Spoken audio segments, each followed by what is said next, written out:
Do people have the right to smoke in public? My father used to smoke. He got very ill. The doctor told him that he had to quit smoking. My father tried for a long time to quit. It was very difficult for him. Smoking is an addiction. After many months, my father finally gave up smoking, but he still craved a cigarette once in a while. He says that quitting smoking is the hardest thing that he has ever done. When my father did smoke, he smoked everywhere. He smoked in restaurants, stores, and many public buildings. Now, you are not allowed to smoke in a lot of public places. When my father smoked, the rules were not so strict. People could smoke just about anywhere. It really wasn't fair to the people who didn't smoke. Their clothes always smelled like smoke, and they breathed in second-hand smoke. Some people think that the second-hand smoke is actually worse for you than if you smoke yourself. People would smoke in their houses, and very young children would inhale the smoke that was in the air.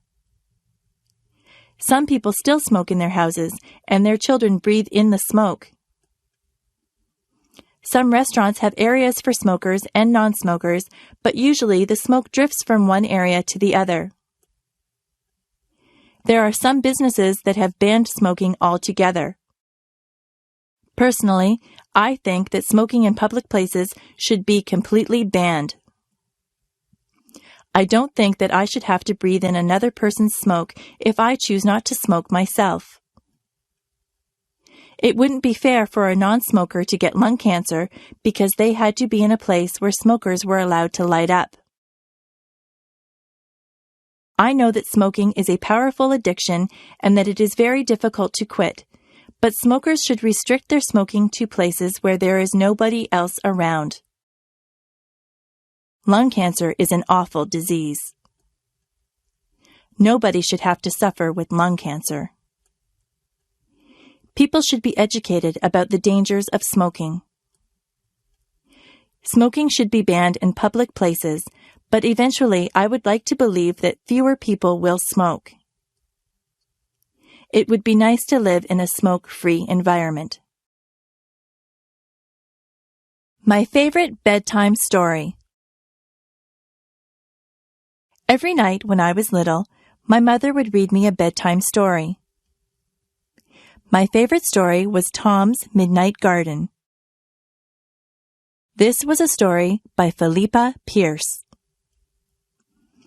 It was quite a long book, and it took quite a few nights for my mother to read the entire book to me. In Tom's Midnight Garden, Tom moves to the city to stay with his aunt and uncle. He is very bored at their apartment. They have no children, so Tom has nothing to do. One night, the clock strikes 13 times. Tom knows that this is impossible. A clock can only strike up to 12 times. He sneaks downstairs and goes outside. When he goes outside, there is a wonderful garden that wasn't there the day before.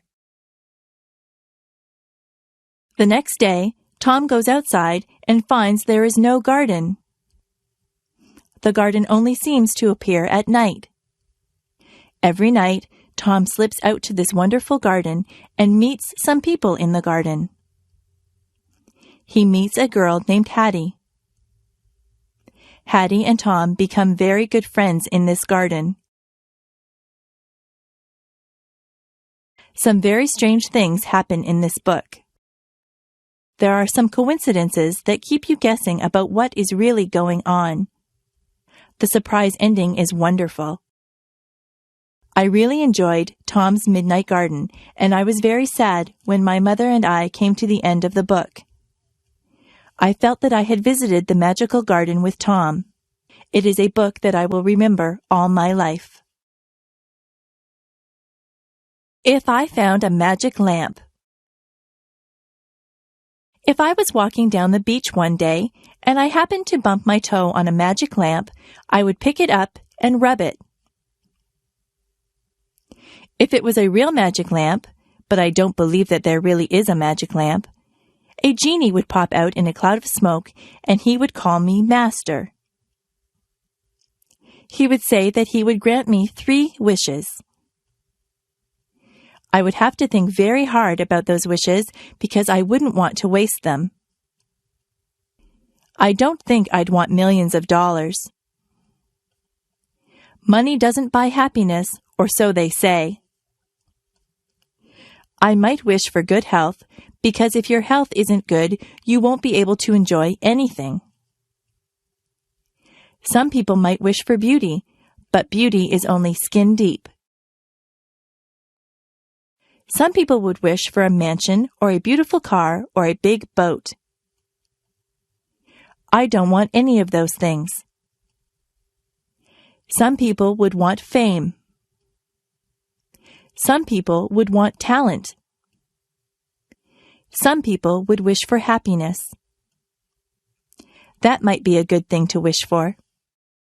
Yes, maybe I'd wish for health and happiness, but what would my 3rd wish be? I could wish for something enormous, something global. I could wish for world peace. That would be a wonderful thing if somebody could grant me that. Yes, that would probably be my 3rd wish. It's too bad there aren't any genies inside magic lamps. I won't get my 3 wishes. I can still work toward getting my wishes. I can eat well and exercise to stay healthy. I can be involved with a lot of things and be with my friends to stay happy. I can volunteer my time to different organizations to help achieve world peace. I can do my fair share in my community to help others. That's how I can get my 3 wishes, not through a magic lamp. I can only get what I want through self-determination and hard work. That is the key to getting your wishes fulfilled. Superstitions. I am not superstitious, are you? Yesterday was Friday the 13th. Some people think that Friday the 13th is an unlucky day. I think that it is just like any other day. Some people believe that if a black cat crosses your path, you will have bad luck. I don't believe that either. My mother always gets upset if I open an umbrella in the house. She says that is bad luck. She is probably right about that one because an open umbrella would take up a lot of space and you might knock things over. If your left hand is itchy, you are supposed to get money. I have had an itchy left hand before, but I haven't received any money because of it. It is bad luck to walk under a ladder. That is probably true because you might knock somebody off the ladder or have a can of paint fall on top of you. If you are acting in a play, it is bad luck if someone says, "Good luck" to you. This is very confusing. You are supposed to tell an actor to break a leg. It doesn't mean that you want the actor to break his leg. It means good luck to the actor. Actors have a lot of superstitions that are very unusual. I am not superstitious. I don't believe in superstitions at all. It is just fun to learn about superstitions. Some of them are very old and have been passed down from generation to generation. I once did a project at school on superstitions. It was a very interesting topic, and I got a good mark for it. Help. Did you ever have to call for help? Were you ever in a situation that was an emergency? It is good to know what to do in case of an emergency. You should always know how to get in touch with the police and fire departments. I have read stories where very young boys or girls have called the police and saved their friends' or family members' lives because they knew just who to get a hold of. If you see a fire, you should call the fire department. A lot of tragedies have been prevented because the calls have been made quickly. It is important that emergency vehicles arrive very quickly. That is why those vehicles have sirens. When their sirens go, it means to get out of the way. Policemen, firemen, and ambulance attendants are trained to handle very difficult situations. They often save people's lives. They go through a lot of training to become good at what they do. They never panic in emergencies. For your part, you should keep emergency numbers near the phone or know what the emergency numbers are. Where I live, there is a special number that you call for any emergency. We teach that number to everyone, even very tiny children. It is important to remain calm if you need help. If you call an emergency number, you have to be able to speak clearly and tell the person you are talking to exactly what the problem is. I hope you are never in an emergency situation, but it is a good idea to be prepared. The peach orchard. When I was very young, I lived near a peach orchard. Now there is a park where the orchard used to be. I always remember the peach orchard because my grandmother and I used to go there and pick peaches. The owner of the orchard would let all the neighbors pick peaches. It's not the fact that I used to get many ripe, tasty peaches that I remember. It's the time that I used to spend with my grandmother that I remember. My grandmother was very old, but she was very healthy. She used to walk a lot. I think that is what kept her fit. She had a lot of energy, so she liked to go to a lot of places. She would get a fruit basket, and then she would ask me if I wanted to go to the orchard. I always said yes because I enjoyed walking through the orchard on a sunny day. We never climbed up on a ladder to reach the peaches. We just reached for the low-hanging fruit. My grandmother and I used to talk all the time that we were out there. It was nice to spend time with her. She told me many stories about when she was a young girl. We laughed and got to know each other better. My grandmother only visited us during the summer. She lived in California and I lived in Niagara Falls, so we didn't get to spend a lot of time with each other. We enjoyed the hot summer days in the orchard. You could smell the peaches, and the bees buzzed lazily by us. My grandmother would point out different insects and birds to me. I learned a lot about nature from her. We would end up with a big basket of peaches. When we got home, my mother would wash the peaches, and often she would bake a peach pie for us. Nobody bakes a peach pie like my mother. It's good to have memories like that. Childhood memories of time spent with my grandmother are very precious to me. Sometimes it's just the simple things that you do in life that leave you with the nicest memories. Learning to dance. I went to England with my mother. She used to be a singer in a band. We went to the hotel that she used to sing at. It was a big, fancy hotel. Some of the people that she knew when she sang in the band were still there. They remembered my mother, and they had a good time talking to her and remembering old times. Many people told me that I looked like my mother. In the hotel, they had a fancy hall where they had ballroom dancing. I am not used to that kind of dancing. I always danced to rock music. A man told me that he would teach me how to dance. It looked very easy. I held one of his hands and put my other hand on his shoulder.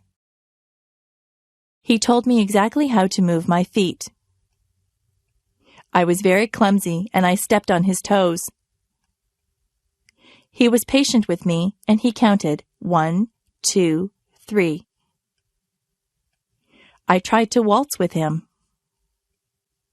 I would start out pretty well, but then I would get mixed up and stand on his toes again. The man laughed about it. I told him that I wasn't a very good dancer, but he said that I was good for a beginner. I think he was just being polite. The man asked my mother to dance. My mother is a very good dancer. I didn't know that about her. She never stepped on the man's toes once. The man thanked us for dancing with him, and I thanked him for giving me dancing lessons. I don't think I'll ever be very good at that type of dancing. Each generation has a specific type of dancing. The way that I dance is different from the way that my mother dances. The way that I dance doesn't involve moving your feet too much. I'm not too good at fancy steps. Superheroes. When my brother was very young, he loved superheroes. He collected plastic figures of all the superheroes. I think he had every superhero figurine that there was. He used to tie a towel over his shoulders and run through the backyard. He pretended that he was rescuing people. One time, he stood on the roof. He really thought that he could fly with his superhero cape on. He would have hurt himself if he had jumped. My dad saw him and told him to get down. My dad explained to my brother that superheroes are not real. Real people cannot fly from rooftops. My brother was disappointed. He thought that the superheroes really existed. My dad explained that most superheroes were created as comic book characters. Somebody used their imagination to make them up, and then an artist drew them. My brother was not impressed. He said that he wanted to meet the superheroes. My father told him that he might meet someone dressed up as a superhero, but it wouldn't really be a superhero in the costume. It is hard to explain to small children that the things that they see in comic books and on television aren't really real. My brother still pretends that he is a superhero. He doesn't jump from rooftops, but he runs around and makes noises like he is flying. I look at him and remember when I used to do things like that. I'm more mature than my brother. I know that superheroes aren't real, but I know that he is having fun and using his imagination. Family. What does the word family mean to you? The easiest way to define family is to talk about who you are related to. Usually there is a mom and a dad, and children who are brothers and sisters. This would be the core family. Then there is the extended family, which would include grandparents, aunts and uncles, cousins, nieces, and nephews, and in-laws. People married to your brothers or sisters, husband or wife. However, I think the word family has a much deeper meaning. The word family brings words to my mind like love, support, help, kindness, fun, love, trips, closeness, love, forgiving, sharing, love, understanding, respect, and love. You'll notice one word that is repeated over and over again: love. I believe if a family has real love for one another, they will be able to overcome any problems they may have. Actually, they may not have too many problems if they all love and respect one another. However, there are things that cannot be helped, like death, sickness, or accidents. It is during those hard times that a family's love helps them to go through those experiences. We had quite a few children in my family. There were brothers and sisters, which included an adopted brother and a number of foster children too. I was also very fortunate that I had both my mom and dad to live with and do things like vacations together. We had a lot of fun, and there were some times of tears too. Above all, we love one another. Family is a wonderful thing. I am so lucky. My first job. My first real job was during my last year of high school. I had taken classes in various business subjects. In that last year of high school, we could do a co-op. That meant we could work part of the time instead of going to school. It would count as a credit towards our diploma. The place I got a job was at a men's tailor shop. The owners were a very nice older German couple. They had 2 other men working for them, too. One of the men had had brain surgery for cancer. He had a big, long scar all around the top of his head. He told me all about it. He was always happy and full of fun. I thought he was very brave. The tailor shop made suits to order. One of the salesmen would measure the man, and the customer would choose a fabric and style for he or his wife liked. The people in the back of the shop would then cut and sew the suit. The suits cost a lot of money. There were also suits already made that the customer could buy instead if they wished. They could also rent suits or tuxedos for weddings or parties. I worked at a little desk. I answered the phone, wrote letters, filed papers, and did some bookkeeping. It was about a mile walk from my school to work. I passed many clothing shops. That wasn't good because I spent a lot of my money that I earned in those shops. I worked at the tailor shop for almost a year. It was a good experience and helped me get my next job with the United States Navy. That was fun too. First trip away from home. Today I'm going to my friend's house. Her name is Valerie. This is going to be my first trip away from home without my parents.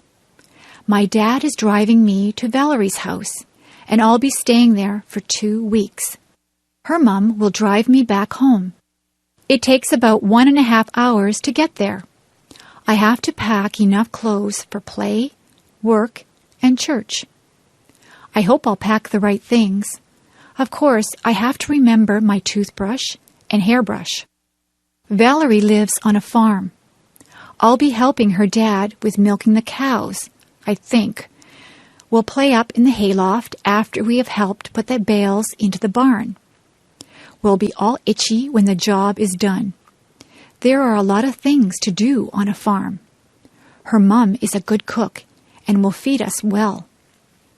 There is a nice pond where we can go swimming. I mustn't forget my bathing suit.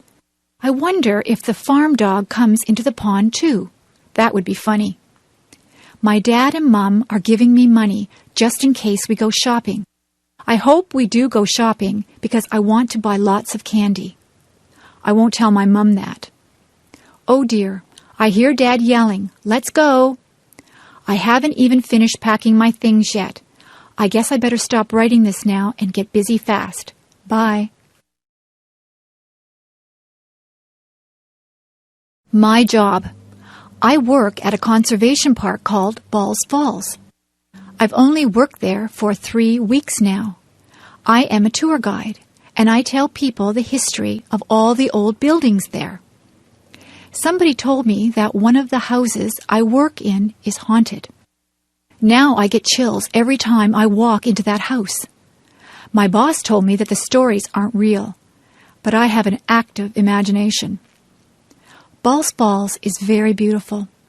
It has 2 different waterfalls, the upper falls and the lower falls. There used to be tons of water cascading over them, which turned a big water wheel to grind grain. However, through the years, the amount of water has really lessened. I love working at Balls Falls because I get to work outside a lot. I'm getting a tan. In July and August, I will be working with kids there at a day camp. I am getting ready now, making different crafts and thinking up fun new games to play. I can't wait to start working with them. I think that will be the best part of the summer. I will be going to work tomorrow.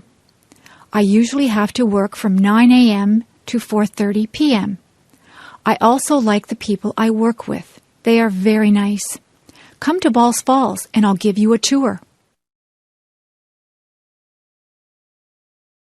My hobby. Let's see. Today I might go fly a kite or maybe go for a swim. It is hot outside and I don't know what to do. My mom tells me that I should do something that I like doing on hot days. Since our house is nice and cool, I guess I'll stay inside and work on my hobby. My hobby is something that not a lot of people do. I make and collect bookmarks. To make my bookmarks, I use stickers and special art pencils to draw. I buy the stickers at a mall, usually in a card store. The art pencils are bought in an art store. To make the bookmarks, I start with a piece of paper. I measure out how big I want the bookmark to be with a ruler. I once made a bookmark so big that it couldn't even be used in a very big book. After I measure it, I draw lines so that I can cut it straight. Sometimes I use fancy scissors that cut zigzag or frills. Then I start to decorate them. I like to draw cartoons and flowers on my bookmarks. Sometimes I even put real flowers on them. A lot of the time, I write little sayings on the bookmarks. I like to give my bookmarks to friends and family. Sometimes I even sell my bookmarks to people. I like my hobby. I can draw whatever I want on the bookmarks. Maybe sometime in the future, I will be a famous bookmark maker and even have my own store. If I had $1 million. If I had $1 million, I'd travel the world. I would go to the highest mountain. I would swim the deepest sea. I would probably buy a lot of clothes because I love clothes. More than anything, though, I would want to visit Ireland. I want to see the rolling hills and the green, green grass that everyone talks about. When I think of Ireland, I think of where my family came from many years ago. I am almost all Irish, and I would love to see my family over in Ireland. If I had $1 million, I would buy a Mustang or a Pontiac Sunbird car. I would buy a nice house with a big backyard and an outdoor and indoor pool. I would love to take my family wherever they wanted to go. I would buy them wonderful presents, too. However, I know that money does not buy happiness. It does not buy you friends or family. It may bring some happiness only for the moment, but in the long run, your family is what will be there for you if you love them and are there for them. If I had to pick between $1 million and my family, I would pick my family. The $1 million is a nice dream. If that dream ever comes true and I do get a lot of money, I hope I would use it wisely. A picnic. What a great day for a picnic. We're not only having a picnic, we're having a big bike ride too. We did this last year with a lot of friends also. It was really fun. We meet quite early in the morning in a pretty little town. The town is where the Niagara River flows into Lake Ontario in Canada. The town's name is Niagara-on-the-Lake. Then all of the people, 50 or more, get on their bikes or rollerblades. We go on a bike path beside the river. The path we take is about 11 kilometers or 6 miles long. There are a lot of people using the path, too. We usually stop for an ice cream treat near the end or where we turn around to go back to our cars. It is just before the park where we will have our picnic and a steep hill. Many of the men and boys go up the hill. Most of the women and children go back to their cars. The ride takes about 2 hours plus whatever time we take at the ice cream store. After the ride is finished, we go to the park. We have a delicious potluck lunch. Potluck means everyone brings some food to share with the others. We eat, rest, talk, and laugh. After we've cleaned up, some of us climb the tower that is there remembering a war at that place and its general. It is a steep climb, over 100 steps. We usually end the day with a fun game of baseball or soccer. Finally, we pack up our stuff. Tired and dirty, we head for home with good memories swimming in our heads. Working in my yard. I live in a house that has a small yard around it. In my yard there is a lawn and a garden. There is also a sidewalk that leads to my front door and a driveway that leads to my garage. Throughout the year, I work to maintain my yard. During the summer, I cut the grass that grows in my yard using a lawnmower. I like the smell of the grass when it has just been cut. But it's better not to cut the grass too short. When the weather is dry, I also put water on the lawn and garden so that the grass and flowers can grow. During the autumn, many leaves fall from the trees in my yard. I use a rake to collect the leaves from the lawn. Then I can put the leaves into bags. I can use the leaves to make fertilizer. When I was a kid, I didn't like the job of raking leaves, but now I don't mind it. Another job during the autumn is to remove flowers from the garden before cold weather arrives. During the winter, there is no work to do in the lawn or garden because they are covered in snow. But I need to keep the snow off my sidewalk and driveway. Whenever it snows, I use a shovel to clear the snow from the sidewalk and the driveway. Sometimes it snows a lot. If I didn't shovel the snow, it would soon be impossible to get into my house. During the spring, the snow melts. I clean up my yard by sweeping away the dirt and by removing weeds from the lawn and garden. I also put flowers back into the garden. It's nice to see them again after the long, cold winter. When spring comes, the grass grows very quickly, so I need to cut the grass quite often. Working in the yard can be very satisfying work. It's so nice when the lawn and garden are looking green and healthy. Early morning. Yawn. I'm so tired. I don't like getting up in the morning. I wish I could sleep in until noon. My mom has to come into my room and shake my feet. "Get up, you lazy girl," she says. "It's time to rise and shine. It's a beautiful day." I raise my head, mumble and turn over, putting my pillow over my head.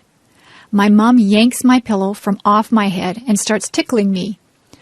"Okay, I'll get up," I shriek. The sun is so bright that I squint. I think I will go outside and play. I can't wait to get up now. My mom cooks me breakfast. I have eggs, bacon, toast, and orange juice. When I finish my breakfast, I brush my teeth, comb my hair, wash my face, and then change into my play clothes. I choose a bright pink and yellow tank top with jean shorts and blue sandals. My bike is in the garage where my dad keeps the cars and tools.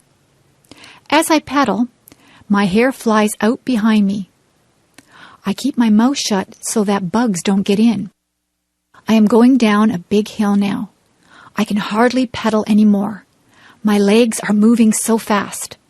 I hang onto my handlebars tightly. I don't want to fall off. I finally am able to slow down as the road becomes level. I turn a corner and decide to go back home. I realize I now have to ride up the hill. I know I will be tired when I get to the top. I think that I will have some water now before I start to go up. It tastes great. It is so clean and cold. Well, I know that I have a big trip ahead of me, so I need to get going. Bye-bye. Divorce. Mary's parents just got a divorce. Mary is very upset. She thinks that her parents don't love her anymore. She thinks that they got a divorce because of her. She is wrong. Her parents love her just as much as they always did. They aren't getting divorced because of Mary. Sometimes marriages just don't work out. It isn't really anyone's fault. Marriage isn't easy. It is hard for two people to stay together for a lifetime. Sometimes people change as they get older and they move on. Some people have perfectly good marriages and they stay together for their entire lives. Divorce doesn't happen because the parents don't love the children anymore. A lot of children feel that it is their fault, but it isn't their fault at all. Children neither cause the divorce nor can they prevent it. It is up to the parents. Divorce isn't the end of the world. Children can still see both parents and stay with them. Life goes on. Sometimes children can get new stepmothers or stepfathers. That can be a good thing. You just have to be understanding and know that your parents still love you. Life doesn't always go the way that we planned it, but it has its twists and turns. Life is an adventure. If your parents get a divorce, just be understanding. Know that they love you and that this is a hard time for them. It is a hard time for you too, but these things have a way of working themselves out in the end. If my fish could talk. I have a goldfish. He swims around in his bowl all day. He looks bored. I look inside the bowl and watch him. His mouth always moves. He looks like he is talking. I imagine what my goldfish would say if he really could talk. I think he would say, "Hey, I'm bored in this little bowl. Why don't you get me a bigger tank with more fish in it? I would like to have some friends to swim around with." I went out and bought a bigger tank for my goldfish. I put some plants at the bottom of the tank, and I got a miniature deep-sea diver to put at the bottom of the tank. I looked into the tank and imagined what my goldfish was saying. He seemed to be saying, "This is a nice tank. It's roomy in here and you decorated it well, but I still don't have any friends to swim with." I went to the pet store and bought 3 more goldfish. I put them into the tank. All of the goldfish seemed to look at each other. They swam near each other and seemed to be playing games. I knew which one was my goldfish because he has a black spot on his fin. I looked at him and imagined that he was talking again. He said, "This is great. I have a big new home and friends to swim with. These are nice goldfish that you brought home for me. Thank you." Goldfish can't really talk. I know that. I just like to pretend that my goldfish talks. He seems very happy now with his nice new home and his new friends. I don't think goldfish can smile either, but it looks like my goldfish has a smile on his face. The best teacher. I have had a lot of teachers. Some of them were good and some of them were boring. There is one teacher whom I remember very well. He is the best teacher that I ever had. His name was Mr. Alban. He was a history teacher. History is not my favorite subject. I don't really enjoy history a lot. When I was in Mr. Alban's class, he made history seem exciting. He was more of an actor than a teacher. If he was describing a war, he would make us feel all the emotions that the soldiers and their families would have felt. We could almost hear the guns firing and the people shouting. He would paint a picture in our minds that was very vivid.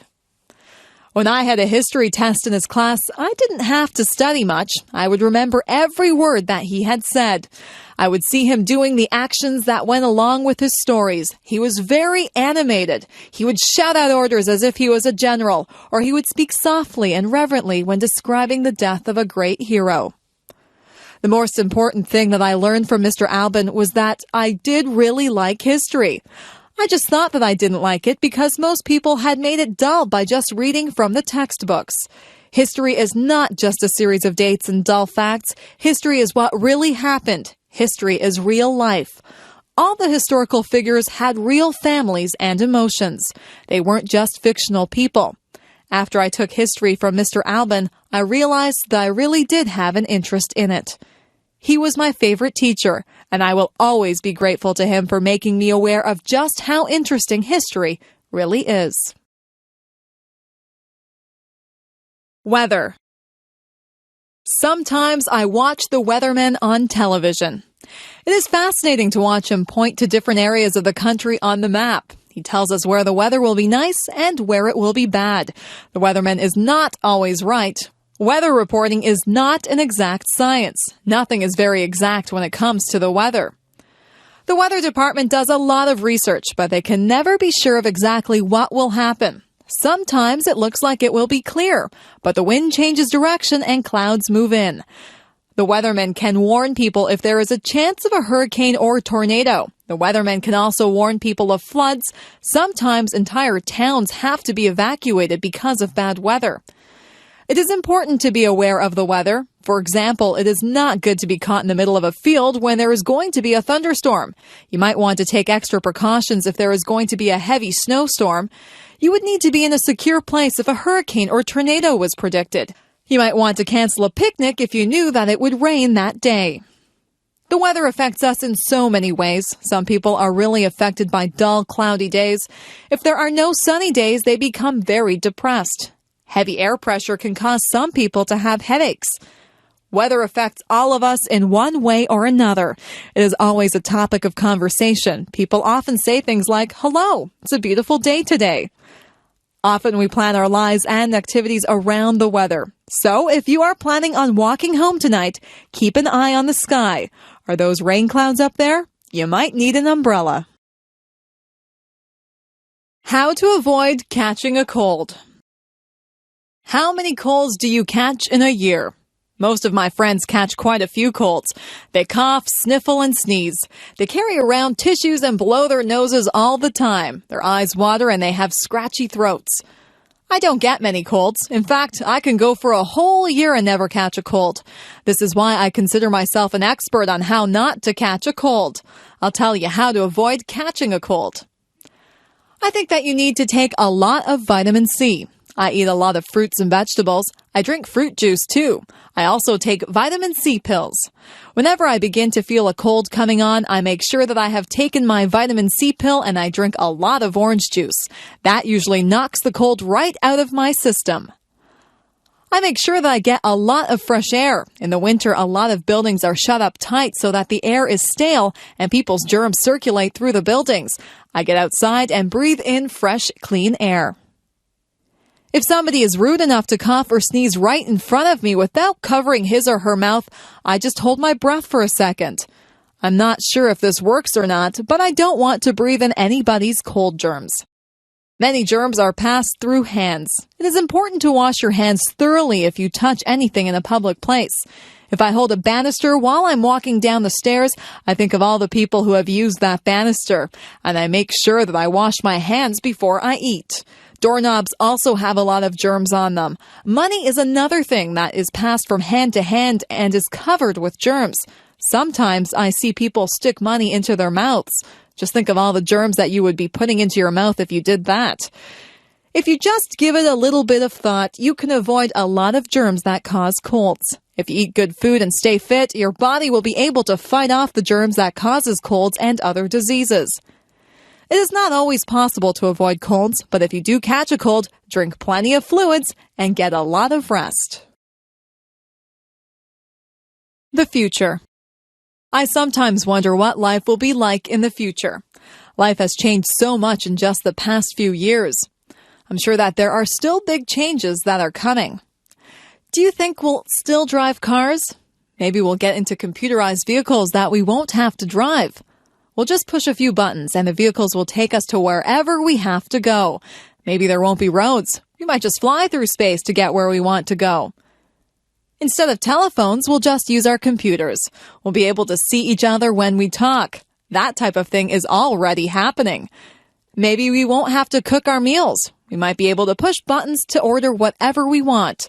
A nice roast beef dinner or an ice cream sundae might just pop out of a machine. It would be nice to have a robot to clean the house for you.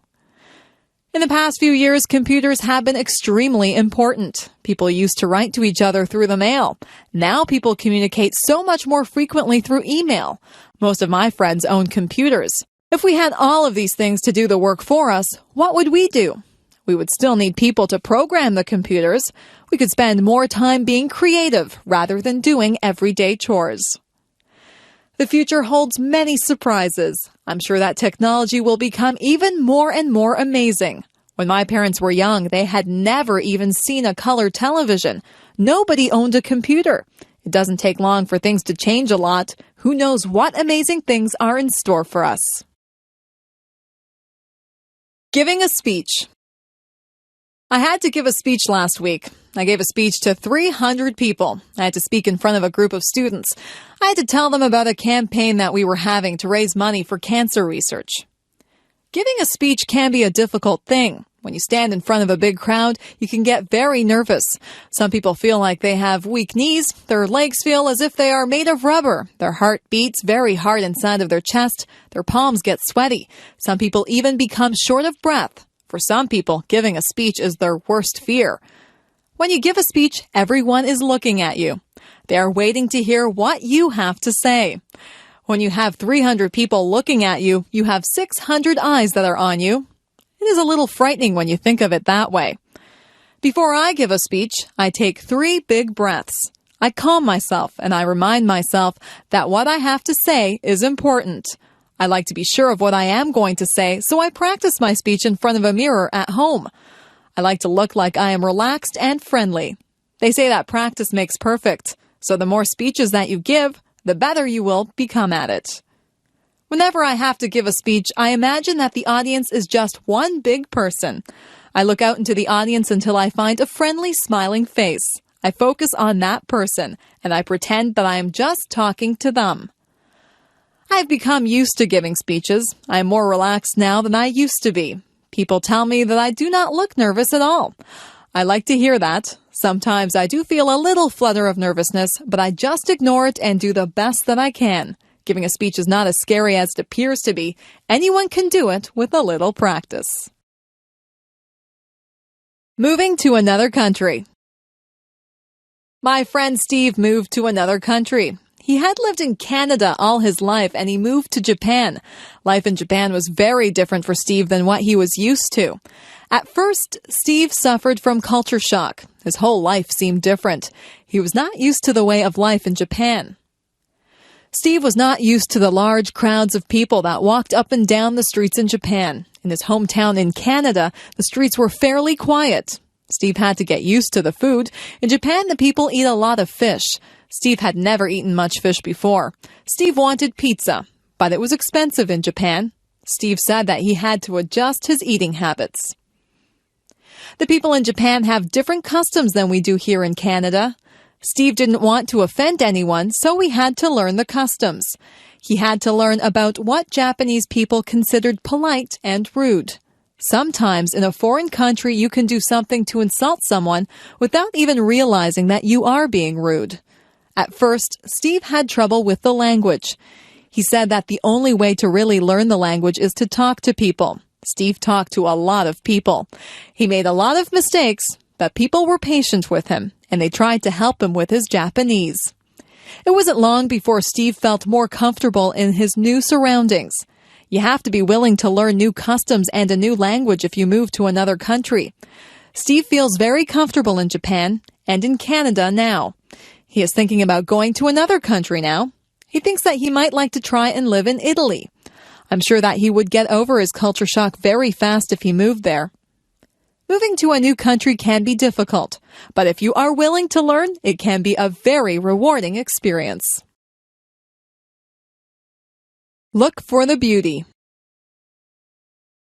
I have learned that things don't always go the way that they were planned. If something doesn't happen the way that I want it to, I try to make the best of the situation. I always try to find something good in everything that happens. Last year, I broke my ankle when I was walking on an icy sidewalk. At first, I was very upset. I was missing school and there was a party that I wanted to go to. I couldn't do very much of anything. My ankle was very sore. I stayed home and I read a book.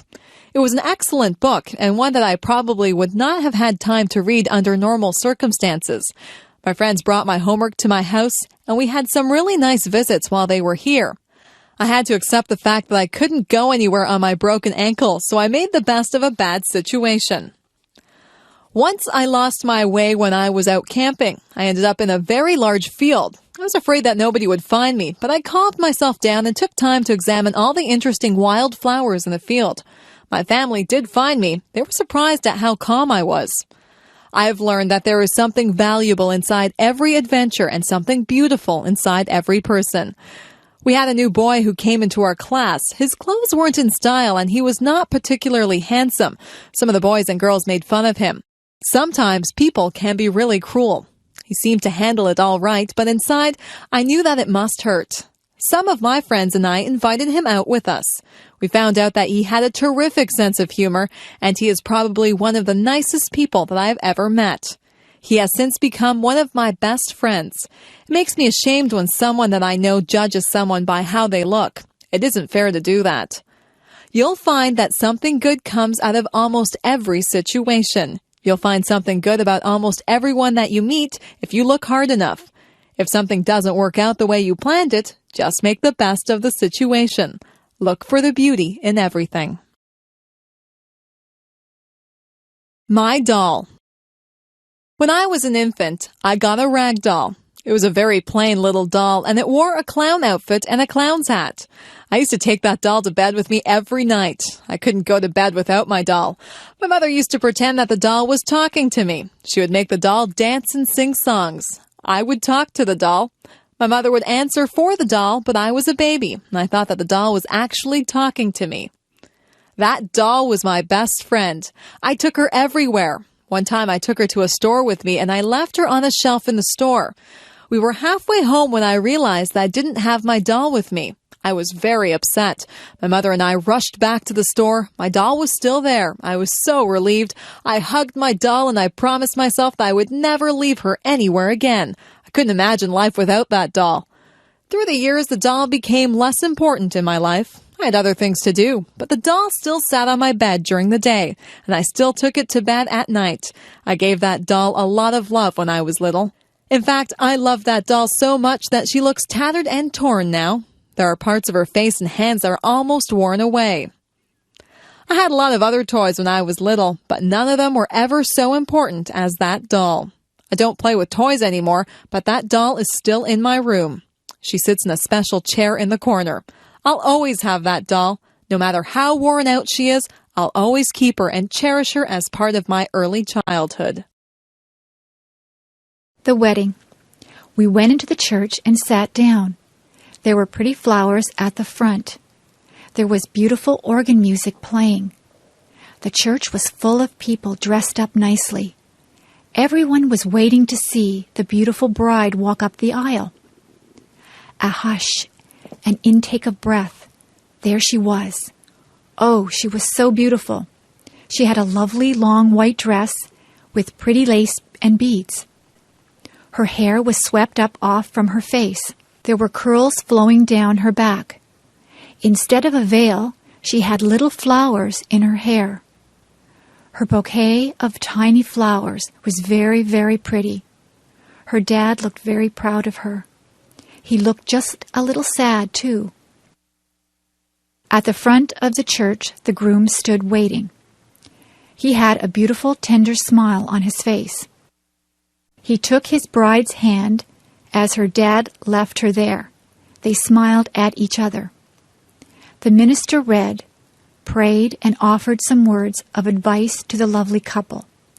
someone sang a pretty song. The groom slipped the simple wedding band on the bride's finger. She struggled a little to put a band on his finger. Pretty soon the minister said they were now husband and wife. They kissed. We all stood as they walked down the aisle to live the rest of their lives together as Mr. and Mrs. We cried.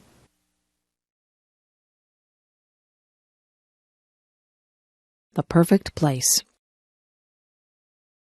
There is a place in my mind that is pure. Everything there is beautiful. Many flowers grow, and the grass is very green. The clouds are always white and fluffy. The trees' branches sweep the earth floor. You can hear the sound of a waterfall. It is roaring with life, and the water races. A bird calls in the distance, and as you listen, the sound gets closer. A flapping quite near makes me turn and look. A great, magnificent eagle flies over my head. The strength I see in his powerful wings amazes me. I am never thirsty or hungry. I live off the beauty that surrounds me in this perfect place. I walk on trails that lead me to breathtaking places. The beach is my favorite spot to end up. The sand between my toes is soft and cool. I love to lie down on the sand. I watch the sun go down. Sometimes the sun is a brilliant orange. The world seems like it is on fire. Waves lull me to sleep. The seagulls wake me up. In this perfect place I have learned so much. The animals and their homes are so precious. I have learned to respect the animals. They were here first. The sounds, smells, and sights are too perfect and full of life. There is no war here, no anger or stress. I don't have to worry about pollution or destruction. My perfect world exists only in my head. Maybe if we all work hard, my fantasy can become real. Visiting the zoo. When I was a kid, I always enjoyed visiting the zoo. My family lived far away from the zoo, so we didn't go there very often. But whenever we went to the zoo, I always had a fun and interesting time. Some of the animals were very large. Of course, the elephants were huge, and they had such an unusual appearance, with their big ears and their long trunk and tusks. The giraffes were very tall, with long necks that reached high into the trees. Some of my favorite animals were big cats. The lions looked very powerful, with their big teeth and paws. The tigers were just as big and strong, with yellow and black stripes. But the bears were even larger than these cats. The polar bears, with their bright white fur, liked to swim through the water. The grizzly bears had brown fur and liked to roam around on land. The animals from Australia seemed very unusual. The kangaroos, with their strong legs and long tail, could jump great distances across the ground. The baby kangaroo could go inside its mother's pouch. Another Australian animal, the koala bear, crawled slowly in the trees where it ate leaves. The monkeys and apes were also very interesting. In many ways, they reminded me of people. Some of the monkeys were very small. They could use their arms, legs, and tail to swing through the trees. Some of the apes were very large. The gorilla was the largest of all. Sometimes a big gorilla would stand up and pound his fists on his chest. To see all the animals at the zoo took almost a whole day. By the end of the day, I was very tired from walking around. But I was also very happy to see all the amazing animals from places around the world. The dentist appointment. My dentist called my house the other day. He told me I needed my teeth cleaned. I set up an appointment to see him on Saturday, June the 10th. When I got to my dentist's office, I had to sit in the waiting room. There were other people ahead of me. They finally called my name. I went into his room and sat down on a big blue chair. They leaned it back. A bright light was turned on. It hurt my eyes, so I closed them. My dentist asked me to open my mouth. I did. I thought my mouth was very big, but he told me to open it even wider. Soon he began poking around to see if I had any cavities. He flossed my teeth and put fluoride around my teeth too. The fluoride tasted like bubblegum. I had to spit into a dish-like bowl. It squirted out water. My dentist kept asking me questions. I couldn't answer because there were weird tools in my mouth. When I tried answering back, he seemed to understand, though. His helper came into the room. She asked me to open my mouth again. I had to clamp down on something that felt like rubber. She put a big camera-type machine right next to my cheek. She did this on the other side of my face as well. They took 2 pictures of my teeth. It was really cool. The dentist told me my teeth were perfect. I didn't have any problems. I could go home. "See you next year," he said. Daydream. Little Annie was very bored one lazy afternoon. She had nothing to do. She had already played with her brothers in the sandbox and had tea with them and her dollies too. She had baked chocolate chip cookies with her mom and even tasted one. They were very good, she thought. Now Annie was trying to figure out what else she could do to pass the day away. Little Annie decided that she would go to her favorite spot in the world, the green grassy field full of daisies beneath the great oak tree. She took a red and white blanket with her. She laid it down on the ground, and then she lay down on it. She lay there looking at the clouds, fluffy and white. She saw bunnies, huge gray elephants, and scary-looking crocodiles. Soon little Annie was drifting in and out of clouds and reality. The clouds started dancing with her, begging her to come and play. She got up from her blanket and joined the clouds. They flew over rooftops of all of the village people, swam with the fish in the lake, and said hello to all of the birds that they passed by. Little Annie was having so much fun. The clouds had formed into a chariot, so little Annie could drive if she wanted to. She drove over a rainbow that was bright in the sky. Then she shot through the branches of her friend's spruce tree. Annie suddenly came to a stop. Hearing someone call her name, Annie looked around. She blinked once, twice, and finally everything came into focus. Her brother was tugging at her leg, wondering why she was staring into outer space with a big grin on her face. "Oh," little Annie said, not really knowing that she had been sitting there all along. My friend in the next office. When I started my job a year ago at the university, I did not know my way around. I did not know where to find anything. I had a million questions. But Diane in the next office took me on a tour showing me the places to eat, the library, the lecture rooms, where to get a picture ID card, how to get from one building to another. When I had a question, I asked Diane how to use the telephone, where to make copies, where to print with my computer, the location of my mailbox. She teaches as I do. We both spend a lot of time helping students and answering their questions. She giggles a lot. I hear her laugh with her students. Sometimes she asks my advice about her work or about a problem, and I ask her advice. Sometimes she comes into my office and says, "I am really angry. Can I whine to you?" Then she talks about a problem, and I listen. And then she returns cheerfully to her office. Sometimes I go into her office and say, "I'm upset about something that happened. Can I come in for a minute?" Then I grumble to her, and she listens, and then I go back cheerfully to my office. Each of us feels better when we have shared our problems. Then they are no longer problems. Diane is shy in a group of people. She is quiet and does not start a conversation. Everyone around her talks, and she listens. On Friday afternoons, she makes popcorn for everyone. We all sit in the staff room and eat microwaved popcorn and drink tea and talk.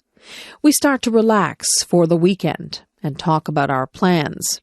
She is a good friend. She helps my students when I am not there. She wishes me good luck when I go to a lecture. I am very glad that she can be my friend in the office beside mine. The Musician. There once was a little girl named Rain Angel. She loved to sit at the piano and play.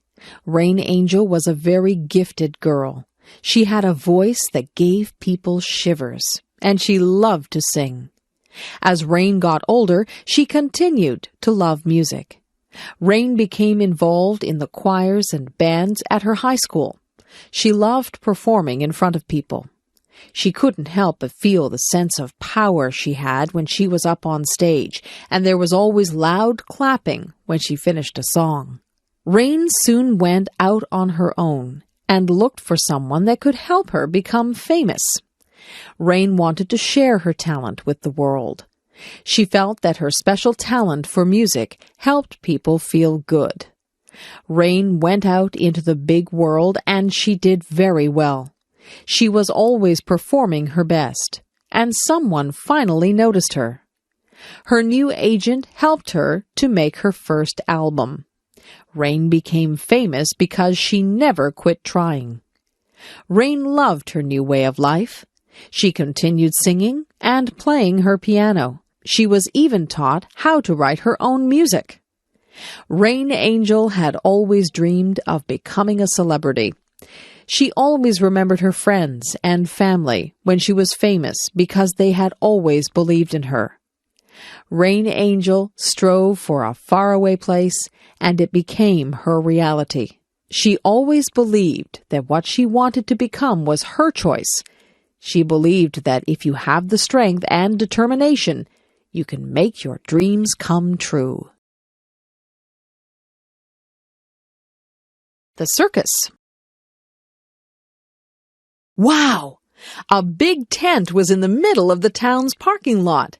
We were going to a 3-ring circus. I couldn't wait for it to begin.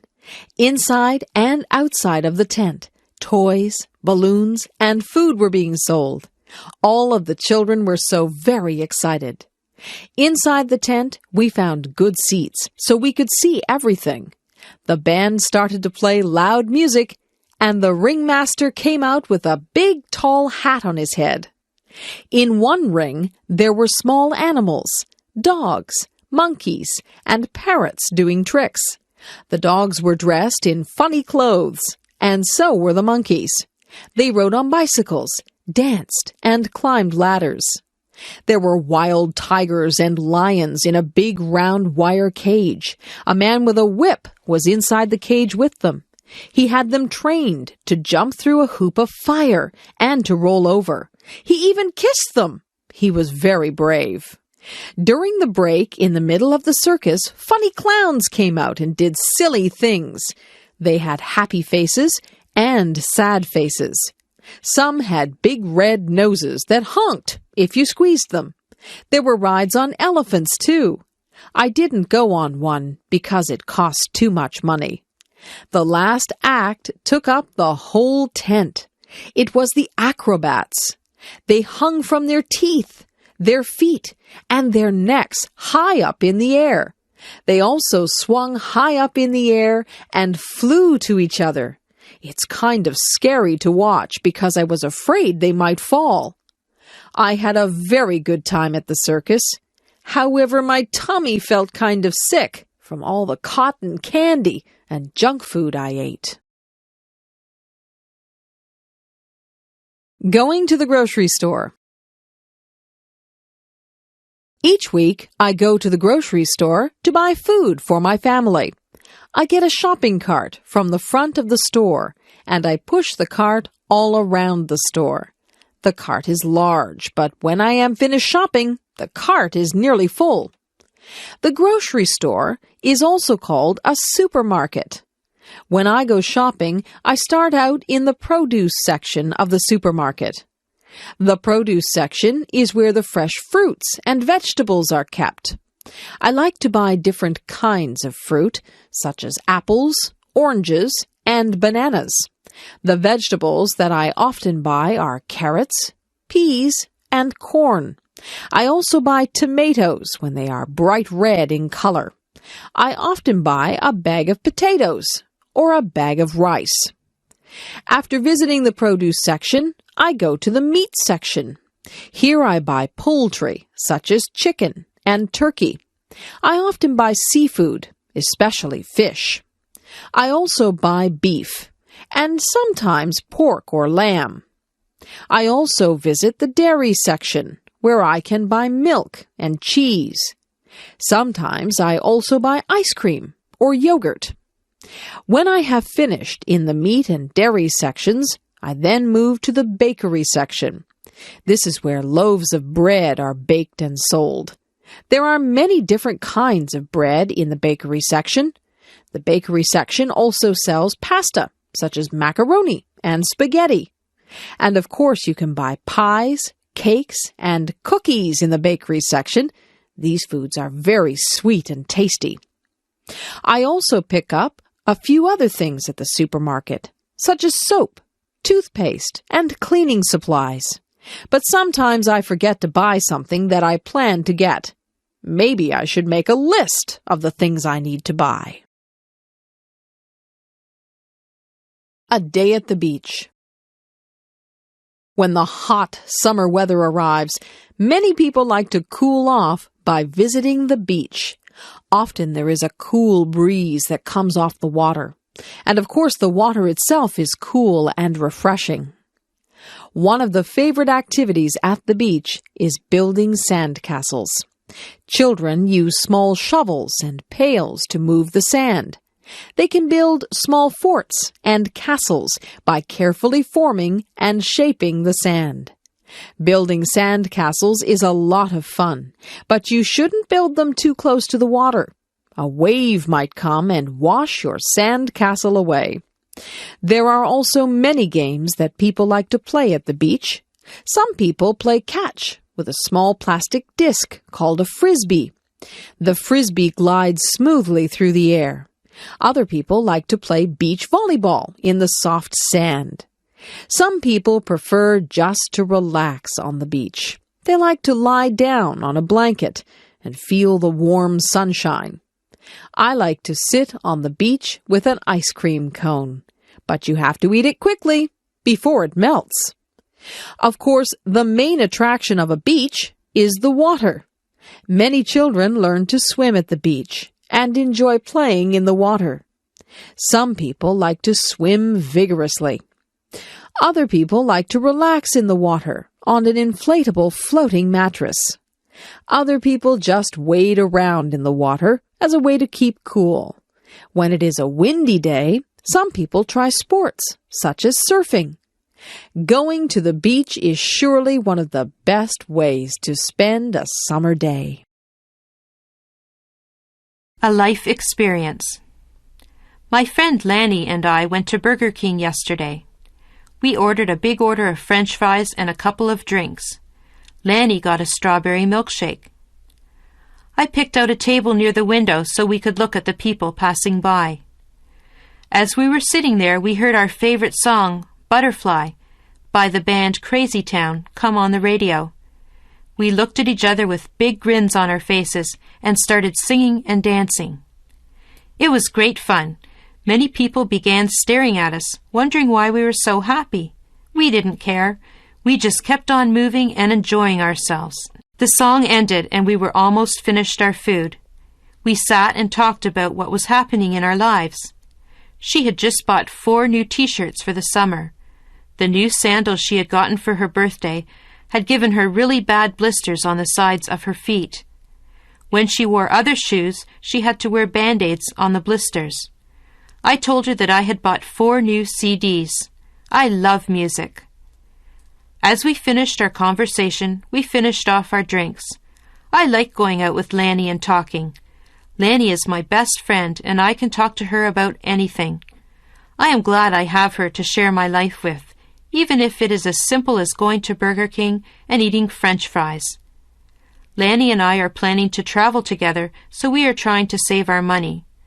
Our French fries and drink only came to about $6, so we didn't feel too bad about spending our money. I wonder, though, if McDonald's would have been cheaper.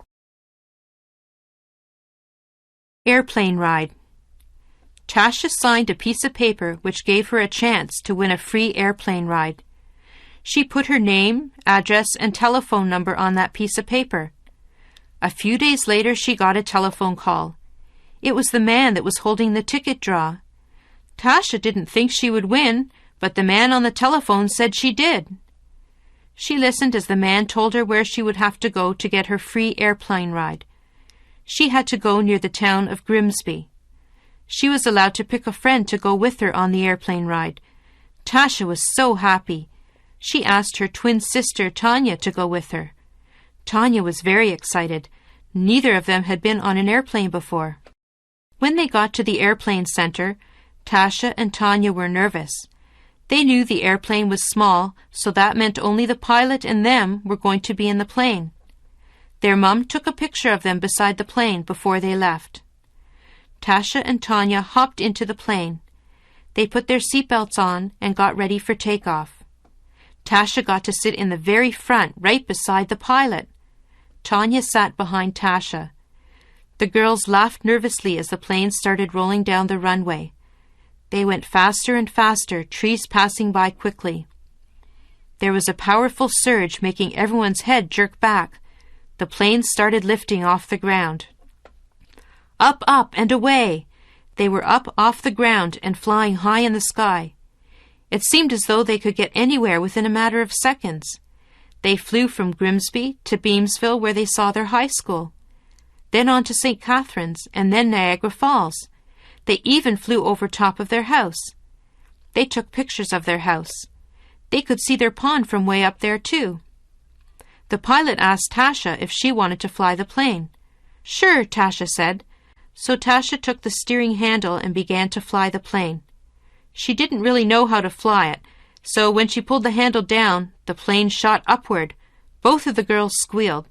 Tasha leveled the plane and flew smoothly from then on. Soon it was time to go back to Grimsby. The pilot took over again.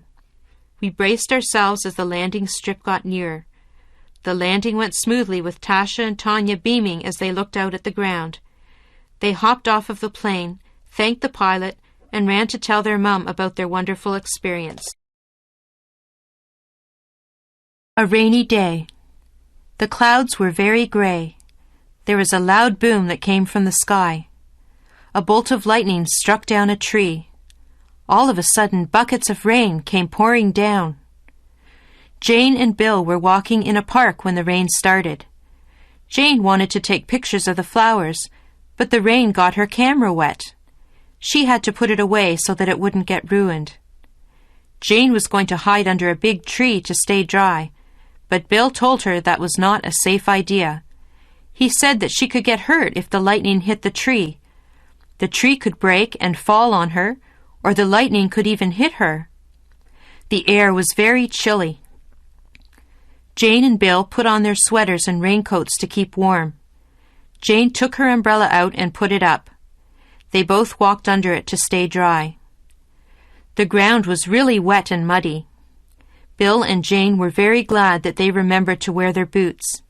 They ran through the puddles, getting mud and water all over the back of their pants. As they were running and having fun, they saw some ducks. There were 5 of them splashing around in a pond. The ducks were not afraid of water. They swim in the water all the time.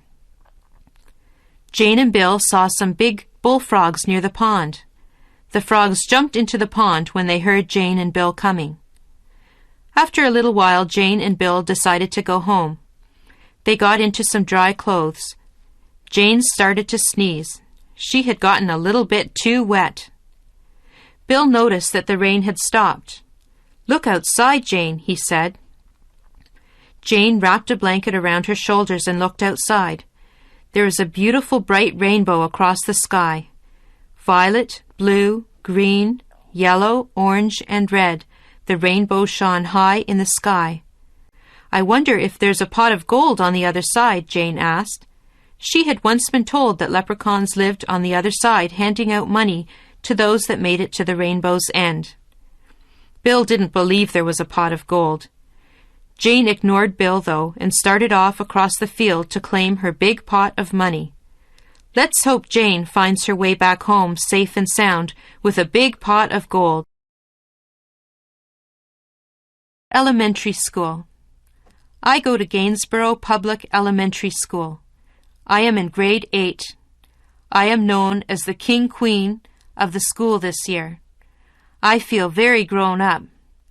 I love being the oldest kid in the school. My friends and I are told that we are examples to the younger kids in the school. That means we need to be good. I remember looking up to the grade 8 kids when I was younger. I remember thinking how big and wise they seemed to be. Now that I'm in grade 8, I hope that the younger kids see me as wise. I want to be a music teacher or maybe a nurse. My school counselor helps me plan for high school. I am nervous because I know I will not feel like the king anymore. Things will be so different. I am excited because I will be meeting so many new people. I am looking forward to my graduation. I will wear a pink silky dress. My shoes are a light pink too. My date's name is Chad. He is very nice. He is a good friend. I have known Chad since I was a little girl. I know that my future will be a bright one. I will miss all of my friends, but I know we will see each other again someday. Being a princess. Sometimes I think that I would like to be a princess. A princess would live in a palace and wear beautiful clothes. She would have servants to do chores for her, and she would probably marry a handsome prince. People would recognize her. They would wave to her as she drove by.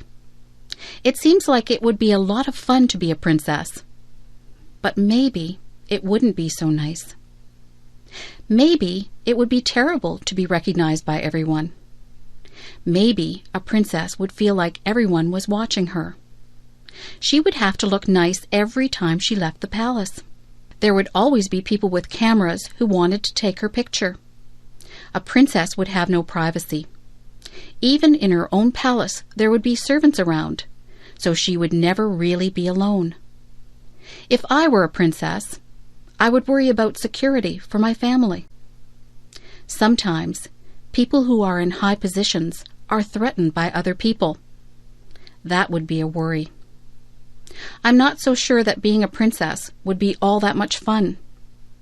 I think it might be better to be just a normal person like me. I don't have to worry about looking wonderful all the time.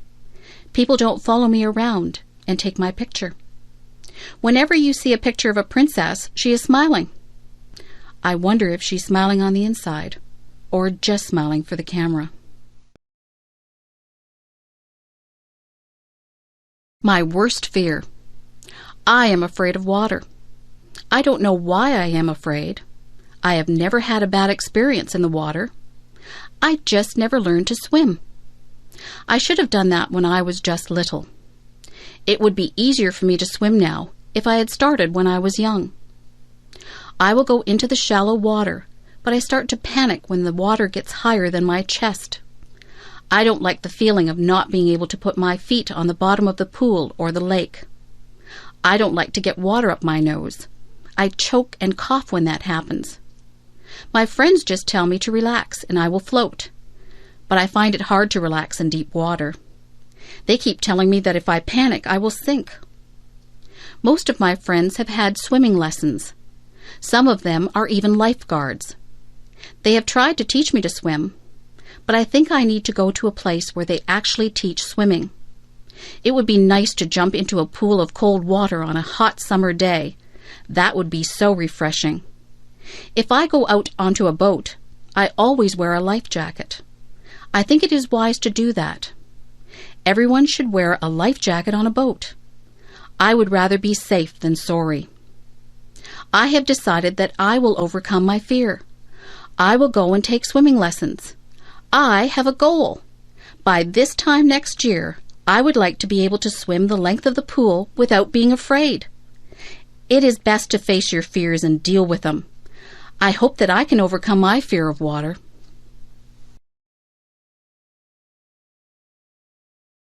If I live to be 100.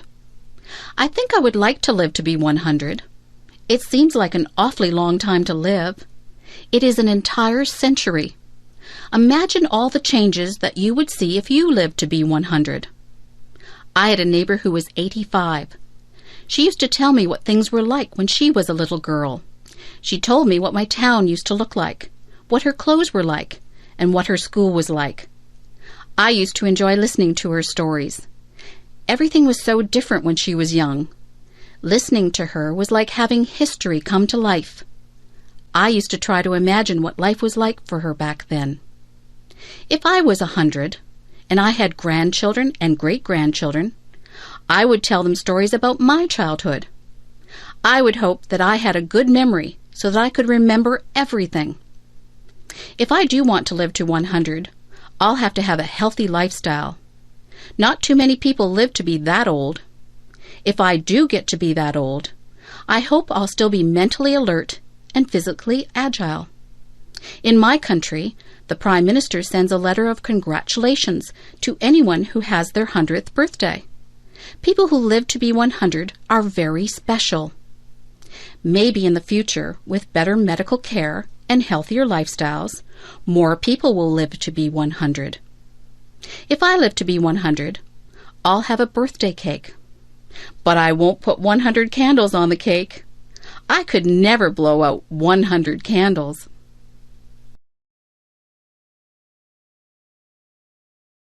What I like most and least about myself. I was trying to think up the best and the worst things about myself. I think the best thing about me is that I am very friendly. I have a lot of friends, and they all like me. I try to be good to my friends. I don't often have arguments with people. I think that I am quite easy to get along with. The worst thing about me is that I sometimes feel sad. Sometimes I don't feel sad for any particular reason. I just get into moods where I am depressed. Sometimes there is a reason to be sad. I was sad when my pet frog died. I was sad when I lost my favorite baseball card. On those days, I'm still nice to my friends, but inside I feel like there is a heavy weight in my chest. I think that everyone feels sadness sometimes. I try to do things that make me happy whenever I get into one of my sad moods. Last Saturday, I felt a bit sad, so I called up my friend John and asked him if he wanted to go to the movies. We went to a comedy. We laughed all the way through the movie, so that by the time the movie was over, I didn't feel sad anymore. My friendliness is my best trait, and my sad moods are my worst traits. I have to work at getting over my sad moods more quickly. Being sad doesn't do anyone any good. There is no use in feeling sorry for oneself.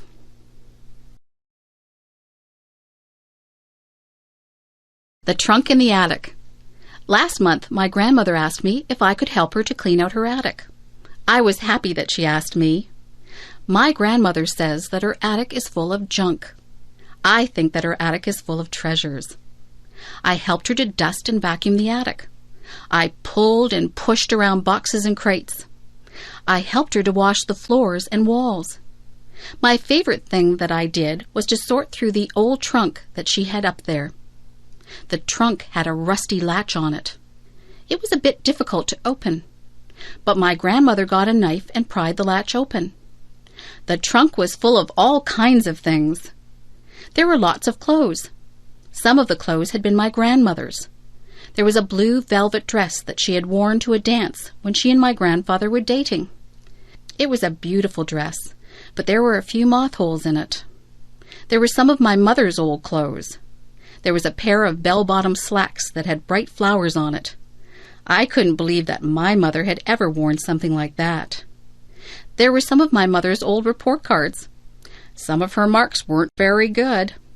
I had fun reading the report cards. There were photographs. There was a picture of my grandparents holding my mother when she was a baby. There was an old baseball glove that one of my uncles had owned. There was even one of my old dolls in there. One of her legs was missing. My grandmother said that I was rough on my dolls when I was little. I should have taken better care of my toys. There was even some old jewelry. I tried on some of the old clothes and jewelry. I told my grandmother that I liked looking through old things. My grandmother told me to keep whatever I wanted. She said that it was all junk. I still say that her trunk was full of treasures. Hot and cold. I notice that whenever it is summer, people complain about the heat. But whenever it is winter, people complain about the cold. It seems that people are never satisfied. I don't like the winter. It is usually much too cold for me. My teeth chatter, and my fingers turn numb whenever the weather gets cold. It is hard for me to warm up once I start to freeze. I try to wear layers of clothes, but winter winds go through my clothes no matter how much I wear. My feet feel like they are blocks of ice on a cold January day when I walk home from school. I would not like to live in a place that had cold climate all year long. I am not comfortable when it is too cold. I like the summer. Some people say that it is hot and sticky in the summer, but I don't mind the heat at all. I love to feel the warm sunshine on my skin. I like the freedom of not having to wear heavy coats and boots. I am the happiest when there is a slightly cool breeze that comes along to refresh you on a hot summer day. I could live in a place with a hot climate. I would enjoy that. Of course, when you are in a place with a hot climate, there are more bugs than in places with cooler climates. I don't care for bugs. Where I live, it is very humid. The heat and moisture combine to make it uncomfortable sometimes. It is nicer when the heat is high, but the humidity is low. It would be better if I lived somewhere where it was hot, but not humid. That would be just perfect. Walk a mile in my shoes. Have you ever heard the saying, walk a mile in my shoes? I think it's a very good saying. Do you know what it means? It means that before you judge someone, you should put yourself in his or her position. For example, if someone was running in a race and they did very poorly and came in last, it wouldn't be fair to say, oh, he's just a terrible runner. You would have to look at all the circumstances that made the person lose the race. Maybe they pulled a muscle in their leg the day before. Maybe this is their very first race. Maybe they are not in good form because something isn't right in their lives. There can be so many things that affect a person's life, performance, and moods. If someone was very quiet at a party, you couldn't just assume that they weren't friendly. You don't know what is happening in their lives. They could be feeling ill, or they might have just had a bad experience. Nobody can know exactly how another person feels. Even if someone tells you what he or she is experiencing, you still won't fully understand what is going on inside the other person. Everyone perceives and feels things differently. To walk a mile in someone else's shoes is to try and understand things from that person's perspective. We are all shaped by the events that have taken place in our lives. No two people have gone through the exact same things. So, before you are quick to judge someone, stop and think about what it is that they might have gone through. You won't always understand why people do what they do, but you can try to understand and put yourself in their position. If I could go back in my life. If I could go back in my life and do some things differently, this is what I would do. I would not waste so many hours in front of the television set. I would get out and enjoy my life rather than watching actors in shows. I would be a little more considerate of other people. I would realize that my mother has more to do than pick up after me. I would pay more attention in school. Tests are easier when you have paid attention rather than fooling around in class. I would save more money rather than spend it on useless things. I would read more. Reading is enjoyable, and it opens the doors into all kinds of wonderful places, both real and imagined. I would learn to play an instrument. Music is always appreciated if it is played well. I would eat better foods. I would try to stay healthy through my diet and exercise. I would take more pictures, and I would keep a journal. Memories are very precious. I would take the time to listen to what people have to say. People appreciate a good listener. I would take the time to enjoy each day as it comes. Sometimes I am so busy looking forward to what is coming up that I don't take the time to enjoy the day that I am living in. That's what I would do if I could go back in my life. In fact, I think I'll just make a habit of doing all of those things all through my life. Joking. Joking is good. Jokes can be very funny. Jokes can also be hurtful. Jokes can be tasteless too.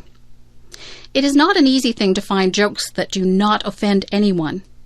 Some jokes make fun of different races. Those jokes are not funny. They are hurtful. It is not right to tell racist jokes. Many jokes use bad language or are about questionable subject matter. These jokes are also not acceptable. Many people are highly offended by rude jokes. What some people find funny, others will not.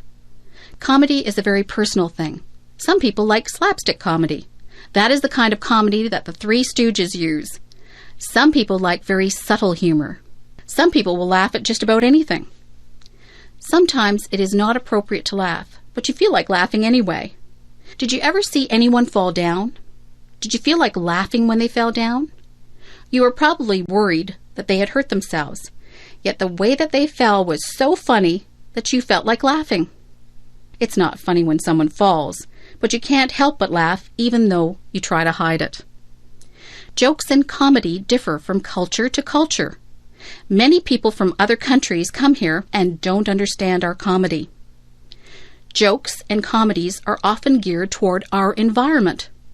Sometimes comedians make fun of the things that we do in our day-to-day lives, like going to the bank or going grocery shopping. We can all relate to that. Being a comedian is not an easy job. Telling jokes and making people laugh is extremely difficult. Jokes are fun, and they are funny if they are good. Jokes can get you into a lot of trouble if they are inappropriate, and sometimes they're just not funny and nobody laughs. Here's a joke. Why does the cow wear a bell? Because its horns don't work. Do you get it? Do you think it is funny? Well, maybe it's not that funny. I told you that it was difficult being a comedian. Drugs. There are two different types of drugs. There are legal drugs and there are illegal drugs. Legal drugs are the type of drugs that the doctor gives you when you are sick. Illegal drugs are the drugs that people sell on the street. Illegal drugs are very dangerous. If someone ever wants you to try any type of substance that you are not sure about, you should always say no. People who sell drugs on the street are criminals. If they get caught, they will be sent to jail. They sell drugs to get money. They don't care that people's lives are ruined from taking drugs. If you take illegal drugs, you can become addicted to them. That means that you just have to have the drug no matter what. Some people steal from other people to get money to buy drugs. Drugs affect your mind. If you take drugs, you will not be able to think clearly. Your marks in school will drop. Your memory won't be very good. Your personality won't be the same. It is very unfortunate that some people do try drugs. They think that it won't hurt them. They are wrong. If you are smart, you will stay away from all drugs, except for the ones that the doctor gives you. Drugs are just bad news. If you know someone who is thinking about trying drugs, tell them that their entire life could be ruined. In America, they have a saying, just say no to drugs. It is a good saying, but I think I would rather say, I'm just too smart to take drugs. First date. Ring, ring. The phone is ringing. My mother answers it. Hello, she says. It is for me. When I pick up the phone, I hear a boy's voice. It is a boy I go to school with. This boy is very nice, and he is cute, too. He asks me if I want to go out for dinner with him tonight. I say yes. He's going to pick me up at 5:30 p.m. in the evening. He has a nice red car. Before he picks me up, I have to find an outfit to wear. I am nervous and don't know what to wear. So my sister picks out an outfit for me. I feel excited and have the sensation of butterflies in my stomach. The inside of my hands are damp, too. I put on my outfit and do my hair. My sister gives me some nice clips to put in my hair. Ding dong! The doorbell buzzes. My date is here. I hurry to the door so I can greet him. He tells me that I look nice and that we are going to a place called Empty Bellies. When we arrive at Empty Bellies, there is loud music playing. A smiling waitress comes who serves us our food. I order a large Caesar salad. My date orders steak. When it arrives, the food looks and is delicious. The waitress asks us if we want dessert after we've finished. But we are too full. So we ask for our bill to pay. My date pays for the meal. I brought money just in case we would share the cost. When we leave the restaurant, we go for a walk by the river. It is a beautiful night. I am enjoying my first date. I am laughing and having fun. It is time for us to go home.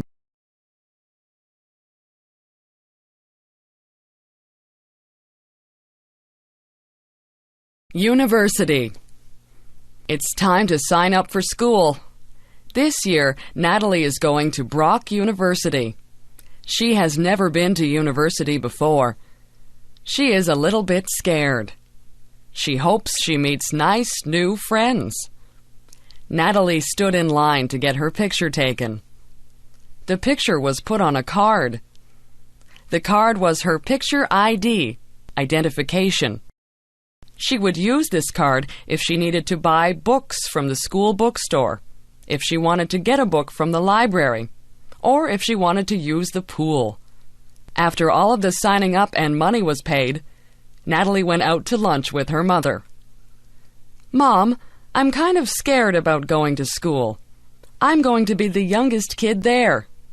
I don't know how to take notes. The teachers might be mean.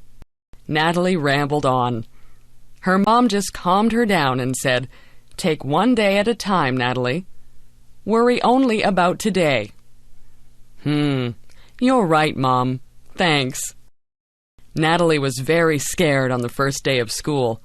She made sure she had all of the books she needed and lots of pens, pencils, and erasers. She walked into the front of the building and went on her way to try and find her classroom. Natalie got through her classes and met a lot of new people, nice people. Her classes seemed to go by really fast, and the day went by even faster.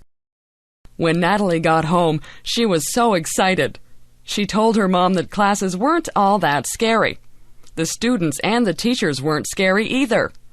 Natalie knew that the schoolwork would be hard, but she felt good about the people she had met that day. She knew she'd have a good year. School dance.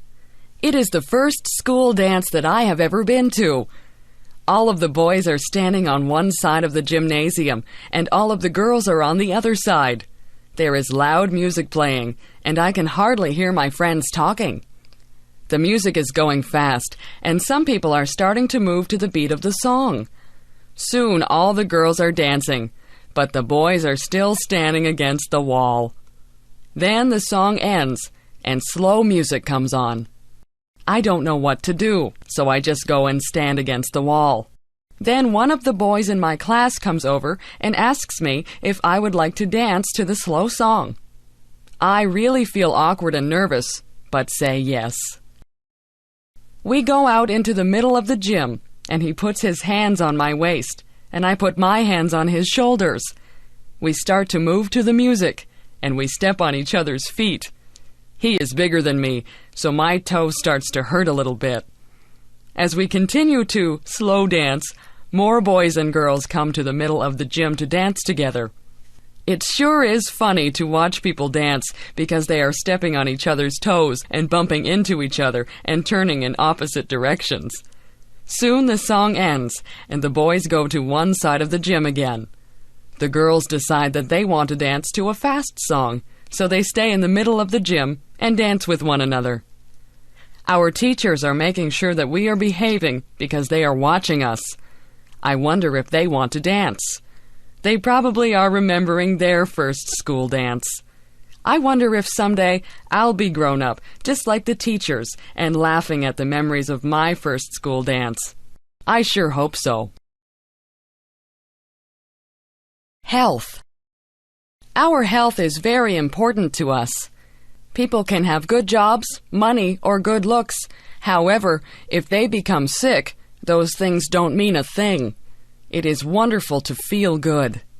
Feeling good isn't just about our body. It is also about our mind and spirit. We need to feel good in every area of our life. One of the things we can do to be healthy is to get enough sleep. If we don't sleep well, or enough, it hurts our body. It is during sleep that our body restores itself. Everybody knows we should also eat good foods. We need milk products, meats, fruits, and vegetables, and breads and cereals. We shouldn't eat too much fat or sugar things either. Of course, we just shouldn't eat too much at all. Another thing that is very important is water. Most people... And we need to keep that replaced with good water, often. Exercise is very good for both our body and mind. It is good for our heart, lungs, muscles, and bones. It gets oxygen to our brain to help us think better. It can help us be smarter. Doing things that we believe are right and good gives us peace inside. It makes us nicer people and is good for our spirit. When we do what we know is right, it helps to reduce stress, which isn't good for any part of us. When we take care of our body, mind, and spirit, we feel good all over and inside too. What a beautiful world this would be if we could all work at doing these things for ourselves and also trying to be a help to others. Halloween. Ghosts, goblins, witches, princes and princesses, kings, queens, skeletons. So many of these things are walking down my street. Oh no! They are coming to my door. The doorbell chimes, and I slowly open the door. There, standing on my front porch, is a little ghost and a cute little witch. They hold up a bag and say, "Trick or treat." I put candy into their bags, and they smile and say, "Thank you." Every October 31st is Halloween. That is when children dress up as different things. Not just funny people, but things like animals or fruits or vegetables. They go from door to door and get different candies or little toys from the people in the houses. Some children, who are not very nice, will do naughty things to houses where people are not home, like throwing eggs at their windows. I think that is bad. Sometimes people decorate their houses for this day. Some of the houses can be pretty scary. They'll have scary noises coming from a tape recorder, too. However, it's only for a few days out of the year, so we may as well have fun with it. This year, my brother is dressing up as a skeleton, and I'm dressing up as a bride. I am wearing my mom's wedding dress. It is fun dressing up in costumes and putting on lots of makeup. Sometimes our friends don't even know who we really are. The best part of Halloween is the candy, of course. I once got an entire garbage bag full of candy. My mom and dad took it away because I was eating too much. Mom gave me a piece of candy every day, though. If you eat too much candy, you can get a stomach ache. You need to remember to brush your teeth often, too, so you don't get cavities. Still, that candy sure does taste good. Well, it's time to go trick-or-treating, so off I go, door to door, getting yummy candy and hearing people say, "Oh, aren't you pretty?" New Year's. 10, 9, 8, 7, 6, 5, 4, 3, 2, 1. Happy New Year! What is New Year's? Well, to me, a new year is when the date of the year changes. This year it is 2001, and on December 31st at midnight, it will change to 2002. I wonder who invented the changing of the years, and how it was made the way it is. It must have been someone a long time ago, since it's already 2001. When New Year's comes closer, a lot of people talk about New Year's resolutions. I don't bother making resolutions, because I never do them anyway. And the ones I do make are usually ones that will happen anyway. I guess it's just common sense.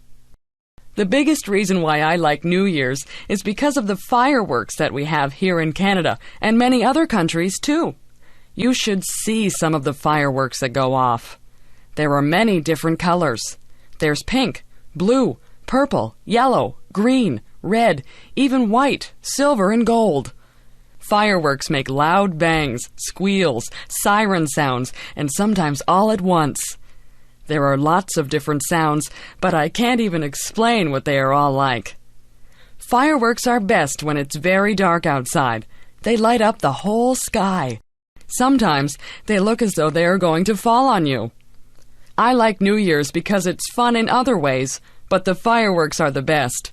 You can buy fireworks to use for your own fireworks show. However, you have to be careful that no one gets burned or hurt. Usually there are parties at New Year's. Some people really dress up fancy and even wear masks. They don't know who one another is until midnight when they take their masks off. As midnight comes very close, everybody begins to count down, and then everyone yells out, "Happy New Year's!" and bangs pots and pans or rings bells or honk horns. Join me in the countdown on New Year's Eve.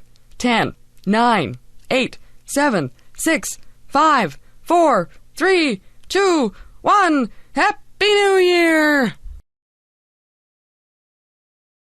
More music. I like music. I have always liked music. Even when I was very young, I liked music. I like to listen to it and to make it. When I was a little girl, listening to nice music would sometimes make me cry. That may seem silly, but the music was so pretty that I cried. As I grew older, I started to take piano lessons. I was not very good at first, but after a while, I got better. Also, as I grew older, I started to take violin lessons. I did not sound very good at all at first, but I improved. When I was a teenager in high school, I made sure I had music classes every year. Those were the classes I enjoyed most of all. Everyone loved music, and we had a lot of fun. I started to take private singing lessons while I was in high school, too. I also sang in the choir, played in a band, and acted in plays in high school. The plays were all musicals, so I got to sing and dance and enjoy music that way also. It was so much fun pretending to be other people. When I finished high school, I went to university to learn how to be a music teacher. That was a lot of fun, because every day I was with other people who loved music as much as I do. Mostly, I played the piano.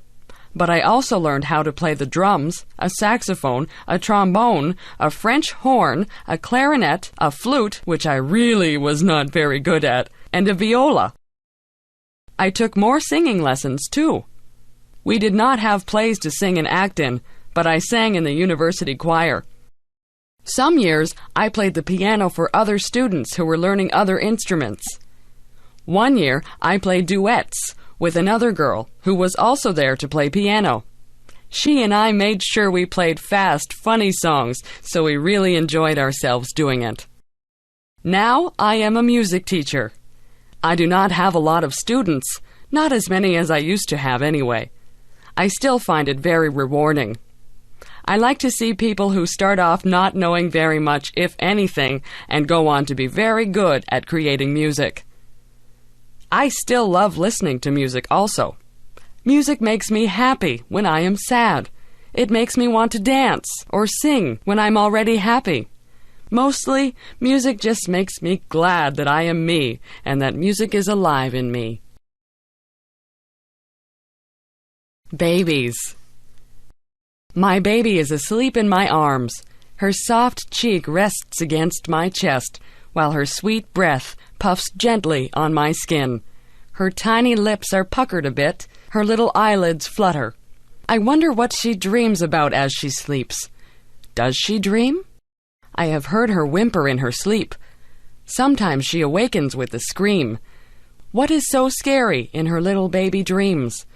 Once I heard her giggle as she slept. Her dreams must have been sweet that day. I have had 3 babies. The one I am holding now is my last one. My other babies are grown up more and now at school. I love their childish play and laughter. I miss their baby dimples and their baby sounds and smells. There is such joy in the birth of a new baby. We hear their first little cry, telling us all is well with their small world. We feel their newborn skin, wrinkled, soft, and slightly damp. We feel each little limb and are filled with wonder and humility. Life is good as baby takes its first food from its mother. Family gathers around, each waiting to hold and love this newest member. Each time the baby cries, its mom worries, and their bond becomes stronger. Babies have their own special smell. Some have described it as milk and innocence. It is the sweetest smell on earth, I think. It cannot be copied. Somehow, it disappears as baby grows. I love to hear my baby talk. Once in a while, I can even understand a little bit.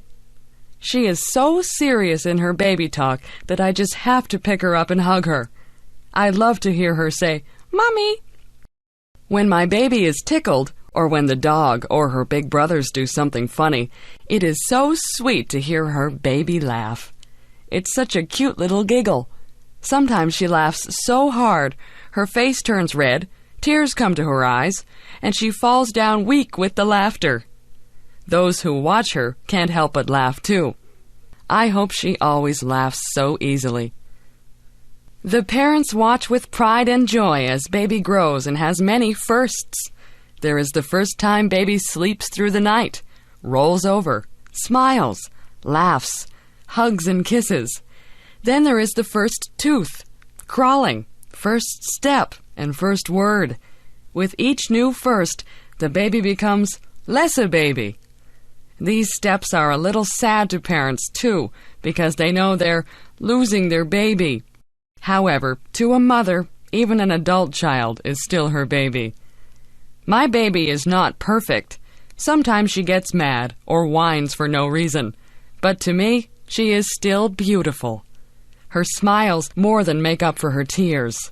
Her hugs wipe away when she's been bad. I intend to cherish each moment with my baby while I can.